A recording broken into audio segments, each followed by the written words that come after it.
Hello students, next देखो बेटा cell in mix grouping.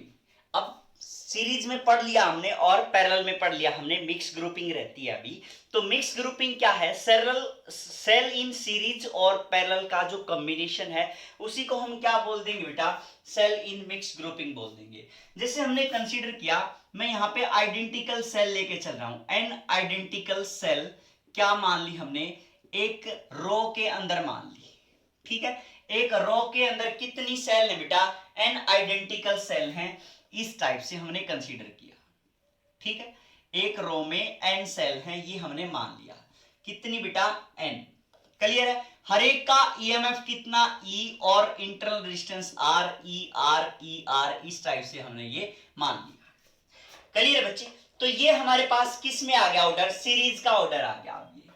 अब हमें क्या करना है? पैरेलल भी करने हैं, क्योंकि मिक्स ग्रुपिंग पढ़ रहे हैं हम।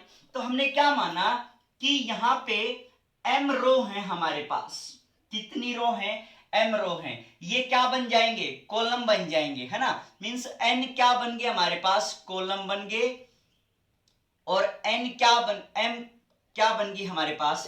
रो बन गई बेटा। तो इस टाइप से हमने ये कनेक्ट किए। हर एक का ईएमएफ ई है और इंटरनल रेजिस्टेंस हमने आर मान लिया, ठीक है। तो ये एम है हमारे पास यहाँ पे। इस टाइप से हमने एम शो कर दी कि भाई एम तो रो है और एन क्या है? कॉलम है। इस टाइप से ये हमने कॉम्बिनेशन बना दिया। क्लियर है बच्चे? अब इसका हमें इक्विवेलेंट सारी चीजें फाइंड आउट करनी है। मींस ये इतनी सारी सेल की बजाय हमें किस में कन्वर्ट करना है? एक सेल में कन्वर्ट कर दो। तो क्या आ जाएगा हमारे पास? उसका इक्विवेलेंट ईएमएफ भी आ जाएगा, इक्विवेलेंट रेजिस्टेंस भी आ जाएगा, ठीक है। तो हमें क्या किया कि भाई ये एन सेल थी सीरीज के अंदर। तो सीरीज के अंदर क्या होता है? जो ईएमएफ है वो ऐड हो जाता है। सीरीज में ईएमएफ क्या होता है बेटा? ऐड हो जाता है। तो इसका मतलब एन थी हमारे पास एक सीरीज, एक इसके अंदर रो के अंदर, तो एन ई हमारे पास क्या आ जाएगा? ईएमएफ आ जाएगा। ऐसे इस सीरीज में जो इंटरनल रेजिस्टेंस होता है वो भी क्या हो जाता है? ऐड हो जाता है। तो इसलिए हमने क्या लिख दिया यहाँ पे? एन आर लिख दिया। तो एन ई और एन आर हमारे पास ईएमएफ और इंटरनल रेजिस्टेंस आ गई। किसके? एक रो के आगे।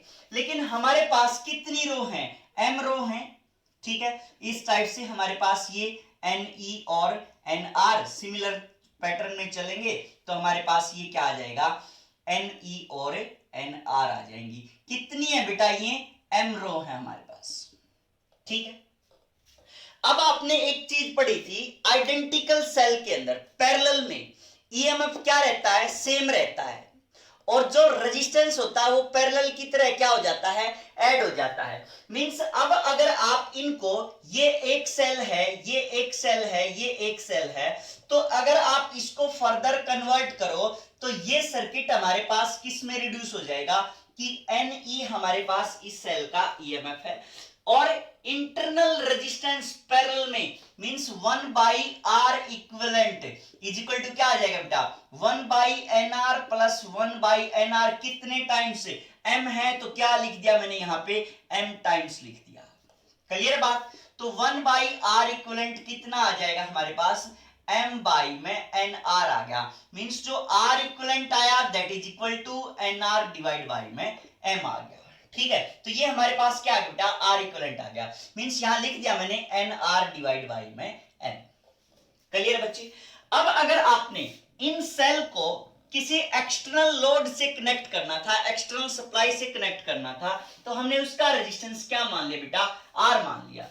तो सिमिलर पैटर्न में हम यहां भी क्या कंसीडर कर सकते हैं कि ये भी किससे जुड़ी हुई है? आर से, क्योंकि ये और ये इक्विवेलेंट है। अब इसके इक्विवेलेंट कौन है? ये वाली चीज है। तो इसके रेजिस्टेंस हमने क्या लगा दिया यहाँ पे? एक्सटर्नल रेजिस्टेंस यहां लगा दिया।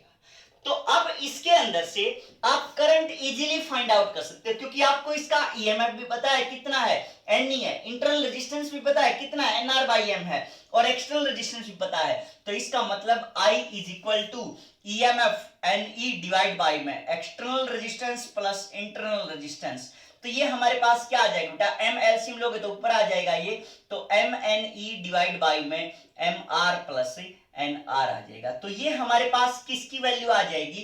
करंट की वैल्यू आ जाएगी। करंट हमने कैलकुलेट कर लिया। ठीक है बच्चे, तो अब हमें क्या फाइंड आउट करना है कि करंट कब मैक्सिमम फ्लो हो रहा होगा, करंट मैक्सिमम कब फ्लो हो रहा होगा।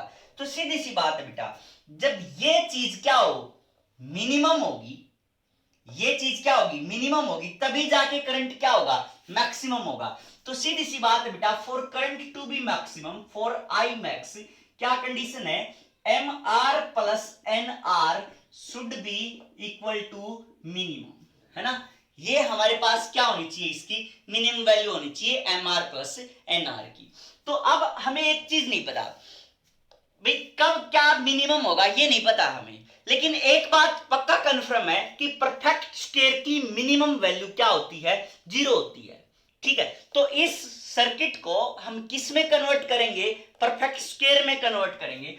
Means M R square plus N R square minus 2mr nr, ये मैंने क्या कर दिया बेटा, सब्ट्रैक्ट कर दिया। मींस इसका स्क्वायर कर दिया, इसका स्क्वायर कर दिया, और उसका क्या कर दूं मैं, स्क्वायर रूट कर दूं।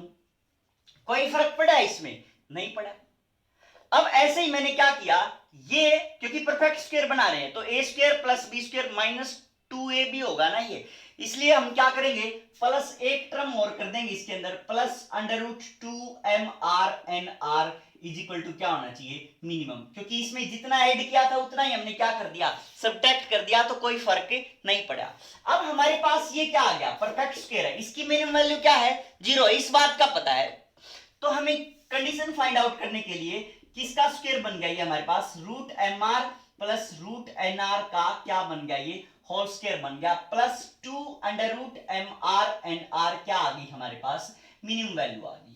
ठीक है, तो कैलकुलेशन करने के लिए मिनिमम वैल्यू ये हमारे पास, सॉरी बेटा ये माइनस का साइन है ना, तो माइनस का है तो यहाँ पे क्या आ जाएगा, माइनस का साइन आ जाएगा। क्लियर, तो ये क्या होनी चाहिए, मिनिमम वैल्यू कितनी होनी चाहिए इसकी, 0 होनी चाहिए। Means under root M R minus under root N R का जो होल स्क्वायर है that should be equal to 0 होना चाहिए।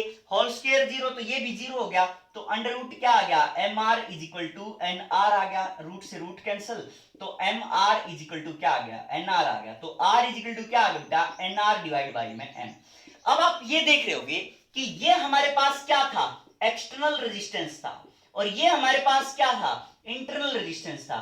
तो for current to be maximum what is the condition, कि external resistance should be equal to internal resistance. ये सारी चीजें हम कैलकुलेट करेंगे, जब एक्सटर्नल रेजिस्टेंस हमारे पास इंटरनल रेजिस्टेंस के इक्वल आ जाएगा तो हम क्या कहेंगे बेटा, condition of maximum current has been achieved.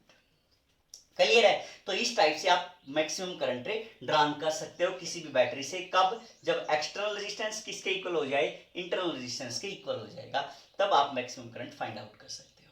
ठीक है, अब एक बात देखो बेटा, उस करंट की मैक्सिमम वैल्यू कितनी होगी फिर। ठीक है, मैक्सिमम करंट वो होगा कितना, ये कैलकुलेट करना है आपने।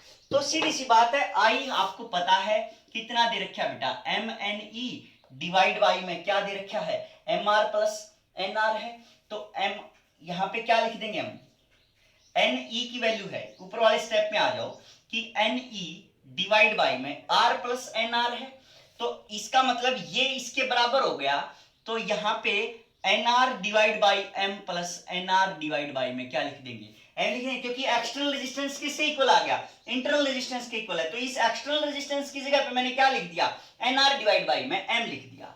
तो अब हमारे पास जो कंडीशन आई वो क्या आई, M N E divide by में 2n r, n से n कैंसल, तो एम ई डिवाइड बाई में क्या आ गया बेटा, 2r आ गई, है ना। तो ये क्या आया हमारे पास, आई मैक्स आ गया। क्लियर है, ऐसे ही आप क्या भी कर सकते थे, r प्लस r लिख सकते थे, है ना, इसकी जगह पे क्या लिख सकते थे आप, r लिख सकते थे, तो उस केस में आई मैक्स कितना आ जाएगा, मींस जो भी गिवन वैल्यू हो उसके अकॉर्डिंग हम डाटा क्या कर सकते हैं बेटा, चेंज कर सकते हैं। मींस r प्लस क्या आ जाएगा, 2r आ जाएगा, तो क्या आया हमारे पास, एन ई डिवाइड बाई में 2r आ जाएगा। ठीक है, तो ये m की टर्म में आ गया, ये किसकी टर्म में आ गया, n की टर्म में आ गया। क्लियर है बच्चे। अच्छा, अब एक चीज देखो बेटा, पावर की अगर हम बात करें तो पावर क्या होती है, आई स्क्वायर आर होती है। ठीक है, तो आई की वैल्यू आपको पता है, ये रही, तो आई कितना बेटा, एन ई बाई में ये वाली टर्म लिख रहे हैं हम, M N E divide by में M R plus N R, इसका क्या करना आपने होल स्क्वायर इनटू क्या आ जाएगी आर, तो ये हमारे पास क्या आ जाएगी पावर आ जाएगी। अब अगर आपने पावर को भी क्या करना है मैक्सिमम करना है, पावर को भी क्या करना बेटा मैक्सिमम करना है, तो पावर को मैक्सिमम करने के लिए हमारे पास क्या कंडीशन होगी, इसको मैं होल स्क्वायर को ओपन कर रहा हूं तो M R plus N R का होल स्क्वायर इंटू क्या आ जाएगा आर आ जाएगा, ठीक है। तो for power to be maximum P max के लिए dp by D R should be equal to zero, maxima निकालने के लिए मिनिमा निकालने के लिए हम क्या कर देते हैं बेटा उसको जीरो के इक्वल पुट कर देते हैं, याद होगा आपको, ठीक है। तो यहां हम इसका मैक्सिमा और मिनिमा फाइंड आउट करेंगे, तो मैक्सिमा और मिनिमा जब हम फाइंड आउट करेंगे तो इसका डिफरेंशिएशन करेंगे, तो डिफरेंशिएशन में क्या आएगा, इसका पावर, इसकी जो पावर है इसका आपने क्या करना डिफरेंशिएशन, तो मैंने लिख दिया, देखो ये चीज तो क्या बेटा कांस्टेंट है, क्योंकि बाहर उस साइड क्या है जीरो है, तो ये भी क्या हो जाएगी वहां पे जीरो, तो इसका कोई रोल नहीं रहेगा।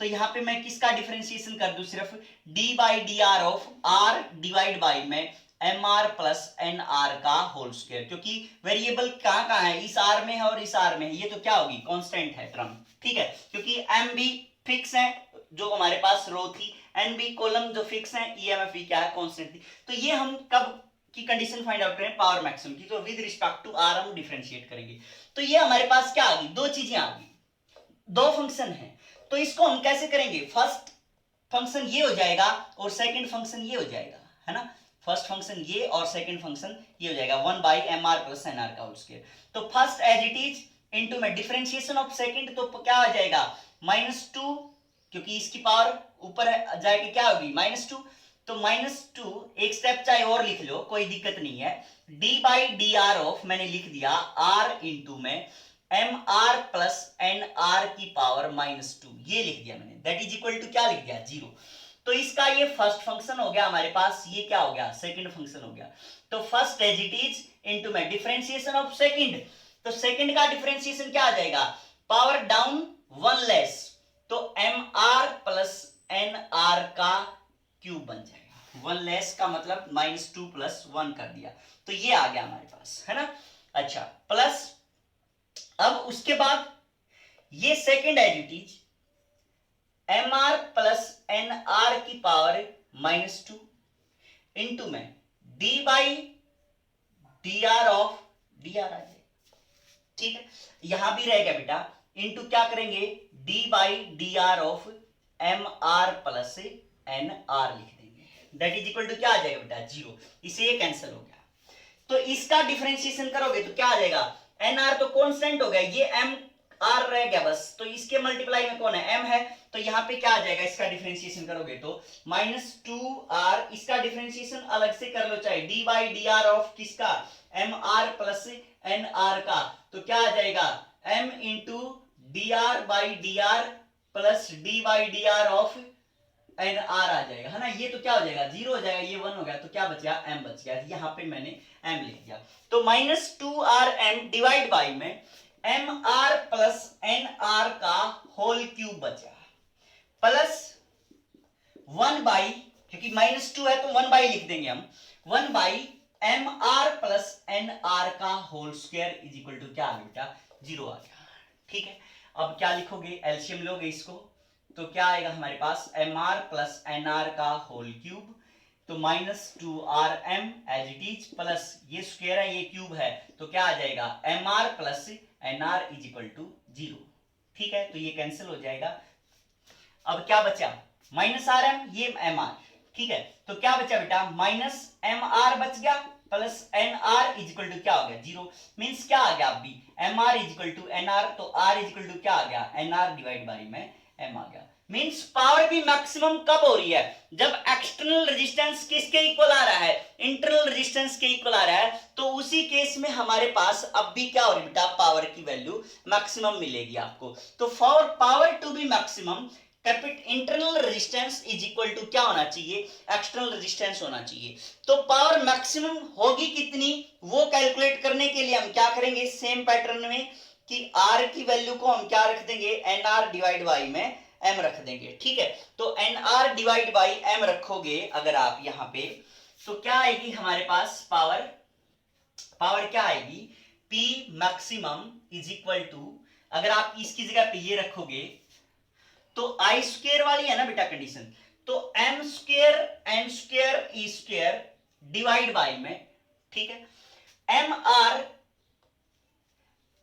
आर की जगह पे क्या लिख दिया बेटा मैंने, सॉरी यहां पे एम आर की जगह पे क्या लिख दिया हम, एन आर लिख दें, तो एन आर का क्या बन गया, एन आर ये हो गया, एन आर ये हो गया, तो 2nr हो गया, इसका क्या लिख देंगे, स्क्वायर लिख देंगे, इनटू में क्या है हमारे पास आर है, तो ये आर लिख दिया, ठीक है, मींस इस एम आर एन आर ये वाली कंडीशन ने इसके अंदर पुट कर दी, ठीक है, तो क्या आएगा हमारे पास अब power maximum M square N square E square divide by में 4n square R square into में आर, तो एन स्क्वायर से एन स्क्वायर कैंसिल, तो कितना बचा बेटा M square E square by में 4r स्क्वायर इनटू में आर, तो एक टर्म तो इसकी टर्म में हमने कैलकुलेट कर ली कि भाई r equal to this.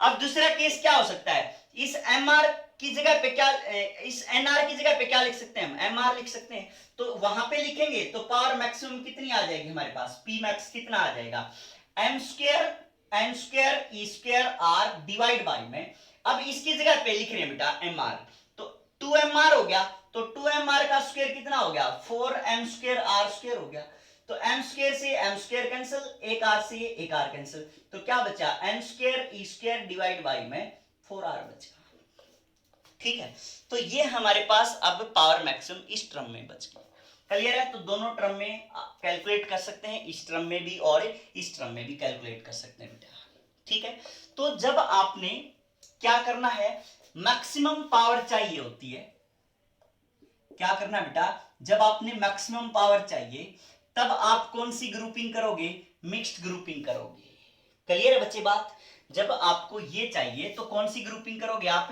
Mixed grouping की बात कर रहे होगे, ठीक है, पावर मैक्सिमम के लिए मिक्स्ड ग्रुपिंग में हमें चाहिए कनेक्शन।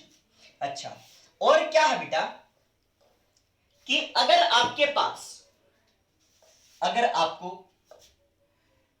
वोल्टेज मैक्सिमम चाहिए, for voltage maximum, voltage maximum के लिए हम किसकी बात करेंगे बेटा, सीरीज की बात करेंगे, वोल्टेज मैक्सिमम किस में मिलेगी हमें, सीरीज में, क्योंकि पैरेलल में तो ईएमएफ सब की ई रह रही थी, अब सीरीज में क्या हो रही थी, ईएमएफ ऐड हो रही थी, है ना, इस टाइप से, तो अगर आपको वोल्टेज मैक्सिमम चाहिए तो हम क्या करेंगे, सीरीज कनेक्शन का यूज करेंगे, रिक्वायरमेंट के हिसाब से कि आपको करंट ज्यादा चाहिए या वोल्टेज ज्यादा चाहिए या पावर ज्यादा चाहिए उसके अकॉर्डिंग, तो यहां पे हमने लिख दिया।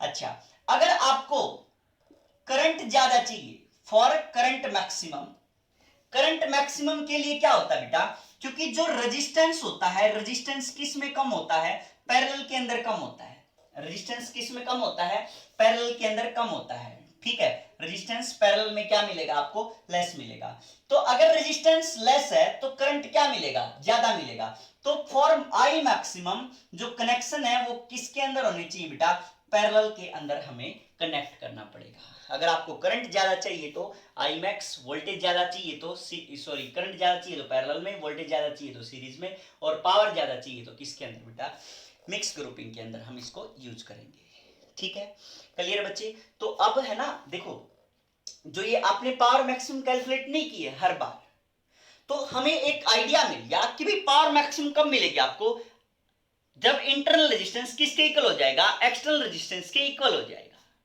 ठीक है, तो ये कंडीशंस आप पैरेलल में भी अप्लाई कर सकते हो, ये सारी की सारी कंडीशंस आप पैरेलल में भी अप्लाई कर सकते हो, मींस आपने ऐसे किया, मान लिया कि ये थी हमारे पास, पैरेलल का करके दिखा रहा हूं मैं,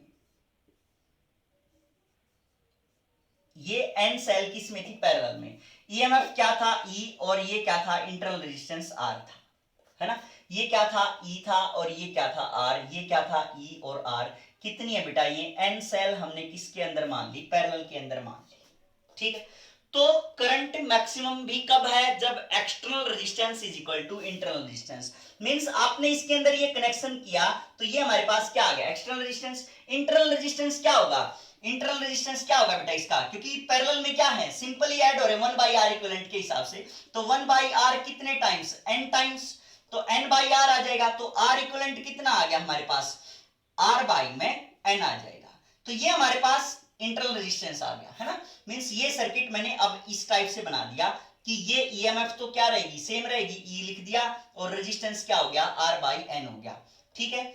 और ये हमने क्या कर दिया बेटा, एक्सटर्नल रेजिस्टेंस आपने कैलकुलेट कर दिया। तो आई की वैल्यू क्या आ जाएगी इस केस में, ई डिवाइड बाई में R plus R by N आ जाएगी, है ना। आई की वैल्यू क्या आ गई बेटा, ई डिवाइड बाई में R plus R by N आ गई, है ना। तो अब पावर क्या है इस केस में, पावर बिल्कुल सेम पैटर्न में चलेंगे बेटा, बिल्कुल सेम डिट्टो। तो इसमें कैसे कैलकुलेट करेंगे, पावर आई स्क्वायर आर, है ना। पावर क्या होगी बेटा, आई स्क्वायर आर होगी। तो आई स्क्वायर आर का मतलब क्या हो गया, ई स्क्वायर डिवाइड बाई में R plus R by N का होल स्क्वायर इंटू आर। तो पावर मैक्सिमम कब, जब इंटरनल रेजिस्टेंस किसके इक्वल आ जाएगा, एक्सटर्नल रेजिस्टेंस के इक्वल आ जाएगा। तो इंटरनल रेजिस्टेंस एक्सटर्नल रेजिस्टेंस के इक्वल मतलब आर इज इक्वल टू क्या हो जाएगा, आर बाई एन हो जाएगा, है ना। तो पावर मैक्स कितनी आएगी बेटा, ई स्क्वायर डिवाइड बाई में आर प्लस एन की जगह पे मैं क्या लिख दूं, एक आर लिख दूं, तो 2r हो गया, ये 2r का स्क्वायर इंटू क्या हो गया आर। तो ई स्क्वायर डिवाइड बाई में 4 आर स्क्वायर इंटू आर, तो क्या बना बेटा, ई स्क्वायर बाई में 4r, ठीक है। तो पावर मैक्सिमम कितनी आई बेटा, ई स्क्वायर डिवाइड बाई में 4r आई, है ना। तो क्लियर है ना बात। तो अब भी हम इसके अंदर भी क्या कर सकते हैं, पावर मैक्सिमम। अगर आप इसको डिफरेंशिएशन से करोगे, डिफरेंशिएशन से करोगे तो भी यही आएगा। मींस अगर डिफरेंशिएशन से करना है आपने, तो इसको मैं यहां पे ले आता हूं, p इजिकल टू क्या हमारे पास, ई स्क्वायर डिवाइड बाई में r plus R by N का होल स्क्वायर है। तो इसको आप क्या करोगे बेटा, ओपन कर लोगे तो क्या आ जाएगा, ऊपर एन स्क्वायर आ जाएगा, क्योंकि एन है, एलसीएम आएगा तो ऊपर आ जाएगा। तो फिर क्या बचा, एन आर प्लस में स्मॉल आर का होल स्क्वायर इंटू में आर बचा। For DP by D are maximum के लिए क्या होना चाहिए, 0 होना चाहिए। ये क्या टर्म क्या आ गई, कॉन्स्टेंट आ गई। तो हमारे पास क्या बचा, D by D R of ये आर, ये पावर है माइनस की, ऊपर जाके एन आर प्लस आर की पावर क्या आ जाएगी, -2 लिख दी मैंने, इजिकल टू क्या होगा बेटा, 0 हो जाएगा। तो D by D R of इसका अगर आप करोगे तो क्या आ जाएगा, first as it is into में डिफरेंशिएशन ऑफ सेकंड का डिफरेंशिएशन करोगे तो क्या आएगा, पावर डाउन 1 लेस, तो एन आर प्लस आर का होल क्यूब इंटू में D by D R of this, तो क्या आ जाएगा, एन आ जाएगा, plus second as it is, अब एन आर प्लस आर की पावर क्या है, -2 इंटू क्या, D R by D are क्या हो जाएगा, 1 हो जाएगा, दैट इज इक्वल टू 0 आ जाएगा, ठीक है। तो हर केस में आप सीरीज में भी कर सकते हो ऐसे ही, कि पावर मैक्सिमम जब आपको चाहिए, तो सीधी सी बात है, ये तो एक्सप्रेशन का मेथड बता रहा हूं मैं आपको जस्ट, नहीं तो सिंपल आप पुट करो, internal resistance is equal to external resistance, power will be maximum और करंट विल बी मैक्सिमम, ठीक है। तो अब ये क्या आएगा बेटा, सीबीएसई वगैरह में डेरिवेशन एक्सप्रेशन पूछ लेते हैं, वो भी करंट का, पावर का नहीं पूछेंगे, ठीक है। तो रिजल्ट आपको याद रखना इसमें। तो क्या आएगा हमारे पास, -2 nr डिवाइड बाई में nr प्लस r का होल क्यूब प्लस 1 बाई में nr प्लस r का whole square is equal to 0 आ जाएगा, है ना। ये कर दिया हमने। अब एलसीएम लोगे इसका तो क्या आएगा, -2nr plus nr plus r is equal to क्या आ जाएगा, 0 आ जाएगा, है ना। ये एज इट इज आ जाएगा, और जैसे उसमें ये नीचे वाला कैंसिल हो जाएगा, तो ये nr प्लस r आ जाएगा। तो क्या बचा बेटा, ये -nr plus r is equal to 0, तो nr is equal to r is equal to क्या आ गया, r बाई n आ गया, R इज इक्वल टू क्या बेटा, R बाई एन। जब ये एक्सटर्नल रेजिस्टेंस किसके इक्वल है, इंटरनल रेजिस्टेंस के इक्वल है, तो पावर क्या आएगी, मैक्सिमम आ जाएगी। तो इस टाइप से आप इसके अंदर भी कैलकुलेट कर सकते हो, सीरीज वाले के अंदर भी कैलकुलेट कर सकते हो, ठीक है। क्लियर है बच्चे। तो सीरीज वाले में अगर होगा तो क्या होगा, सीरीज वाला भी कर सकते हैं। ये हमारे पास सीरीज में थी identical cell, N identical cell थी, और ई और आर वही है, ये हमने आर मान लिया, ठीक है। तो आई जो हमारे पास सर्किट बनेगा वो क्या बन जाएगा, अब एन ई और एन आर बन जाएगा, ये सेल एन ई और एन आर बन गया।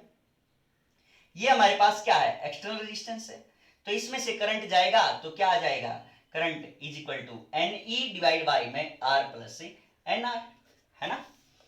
Any EMF divide by external resistance plus internal resistance, ये क्या आ जाएगा हमारे पास करंट। ऐसे ही पावर लिखी थी हमने आई स्क्वायर आर लिखी थी, ठीक है। तो पावर क्या आई थी, I square R means N square E square divide by में आर प्लस एन आर का होल स्क्वायर इनटू में क्या आई थी बेटा आर, ठीक है। इसमें भी क्या रख दोगे कि external resistance is equal to internal resistance आ जाएगी कंडीशन, वही डिफरेंशिएशन से इसका क्या कर दोगे, अब डिफरेंशिएशन कर दोगे तो वही कंडीशन आ जाएगी, आर इज इक्वल टू क्या आ जाएगा, इसमें भी एन आर आ जाएगा।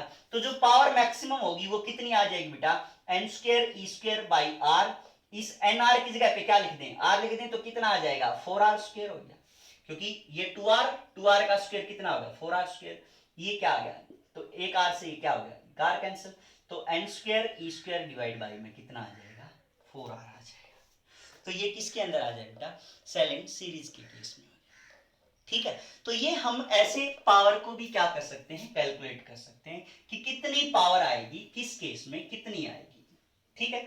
तो पावर मैक्सिमम के लिए पावर और करंट मैक्सिमम के लिए, ठीक है। जैसे हम एक दो न्यूमेरिकल करते हैं इसके ऊपर, यहां जैसे न्यूमेरिकल करें तो इसके ऊपर मिक्स ग्रुपिंग के ही कर रहे हैं। मिक्स ग्रुपिंग में कैसे हो सकता है भाई, सेल सीरीज में होगी और सेल किस में होगी, पैरेलल में होगी, ठीक है। उनके क्या होंगे, कॉम्बिनेशन होंगे, और क्या जुड़ा होगा, एक एक्सटर्नल रेजिस्टेंस जुड़ा होगा, ठीक है। फिर आपने क्या निकालना है, ऐसे ही करंट फाइंड आउट करना है। तो सिंपल सी बात है, हमने क्या माना बेटा कि यहाँ पे हमारे पास 10 आइडेंटिकल सेल हैं, यहाँ पे कितने बेटा 10 आइडेंटिकल सेल हैं, किसके अंदर, ये सीरीज के अंदर 10 सेल हैं। हर एक का ईएमएफ 1.5 वोल्ट मान लिया और इंटरनल रेजिस्टेंस मैंने कितना मान लिया 1 ओम मान लिया, ठीक है। ऐसे ही कितनी रो है बेटा, 5 रो हैं, कितनी रो हैं ये हमारे पास, यहाँ पे 5 रो हैं, ऐसे ही बिल्कुल 10-10 सेल की, मींस कितनी रो है बेटा, ये 5 रो हैं यहां से यहां तक की, ठीक है। तो हमारे पास ये सर्किट हो गया इस टाइप से। तो 10 सेल तो ये होगी हमारे पास, और 5 रो ये, टोटल कितनी होगी, 10 एक में, दूसरी में भी 10, तीसरी में भी 10, चौथी में भी 10, पांचवी में भी 10, तो टोटल कितनी सेल होगी हमारे पास 50 सेल होगी। मींस हमारे पास हमने क्या किया कि 50 आइडेंटिकल सेल हैं, जिसमें हर एक का इंटरनल रेजिस्टेंस 1 ओम है और ईएमएफ कितना है बेटा 1.5 वोल्ट। वो हमने क्या किया, एक एक्सटर्नल रेजिस्टेंस 20 ओम का कंसीडर कर लिया और उसके साथ हमने ये कनेक्शन कर दिया, ये कनेक्ट कर दिया हमने 50 सेल्स 20 ओम के साथ कनेक्ट कर दी। तो पूछ लिया कि calculate the current flowing through this 20 ohm resistance, इसमें से कितना करंट फ्लो होगा मिक्स्ड ग्रुपिंग के अंदर, ठीक है बेटा। तो क्या करेंगे हम, सिंपल सी बात है, ये 10 सेल हैं, 10 सेल का क्या हो जाएगा, मतलब फॉर्मूला याद है तो आप फॉर्मूला भी लिख सकते हो, नहीं तो क्या करोगे बेटा, ये 10 सेल हैं हमारे पास, तो 10 सेल का ईएमएफ कितना हो जाएगा, ईएमएफ ऐड हो जाएगा, तो 1.5 इंटू 10 कितना हो जाएगा बेटा 15 वोल्ट की एक सेल होगी, और रेजिस्टेंस भी कितना 10 है तो कितना हो जाएगा 10 ओम हो जाएगा, ठीक है। 15 वोल्ट और 10 ओम हो गया। अब ये कितनी बेटा 5 है, ठीक है, 5 है रो, इस टाइप से जो 5 क्या है रो है, ऐसे ऐसे मान लो कि कितनी है ये 5 है। तो ईएमएफ तो कितनी रहेगी, अब इसके अंदर भी 15 ही रहेगी, 15 वोल्ट रहेगी, लेकिन जो रेजिस्टेंस होगा वो कितना है, रेजिस्टेंस क्योंकि क्या होता है R equivalent is equal to क्या होता है बेटा N by R by N होगा, है ना, क्योंकि डिक्रीज हो जाता है, तो आर बाई क्या हो जाएगा एन हो जाएगा। तो आर कितना है 10 बटे में कितना है बेटा, कितनी सेल है, ये कितनी रो है 5, तो 10 बाई 5, तो कितना आ गया 2 आ गया। तो ये हमारे पास क्या है, इसमें हमने क्या जोड़ रखा है, एक्सटर्नल रेजिस्टेंस 20 जोड़ रखा है, ठीक है।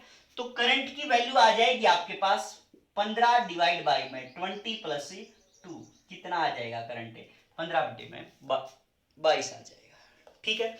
अदरवाइज नहीं तो क्या था बेटा, हमने आई की वैल्यू याद हो तो आई डायरेक्ट फॉर्मूला था हमारे पास M N E divide by में M R plus N R था, है ना, याद हो आपको। तो आई इज इक्वल टू क्या था M N E divide by में M R plus N R था।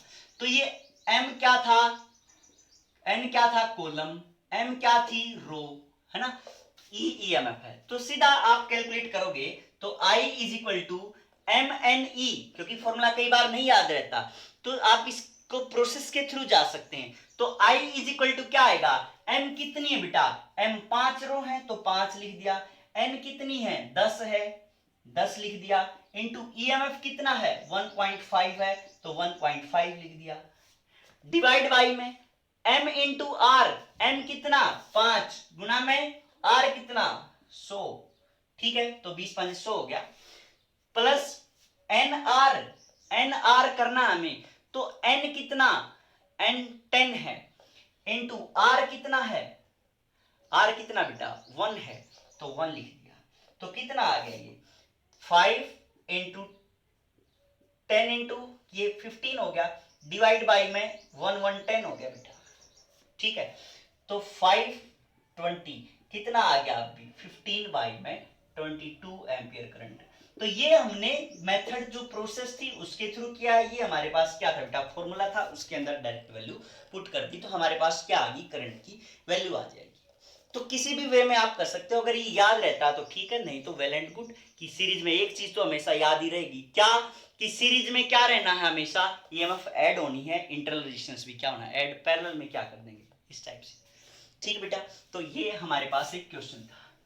ऐसे ही एक और क्वेश्चन करते हैं हम कि मान लिया हमारे पास 100 आइडेंटिकल सेल है, ठीक है कितनी सेल है बेटा 100 आइडेंटिकल सेल है, और वो आपने अरेंज करनी है, 100 आइडेंटिकल सेल हैं और वो आपने अरेंज करनी है, जिसमें हर एक सेल की वोल्टेज 5 वोल्ट दे रखी है और इंटरनल रेजिस्टेंस कितना दे रखा है बेटा 1 ओम दे रखा है, ठीक है।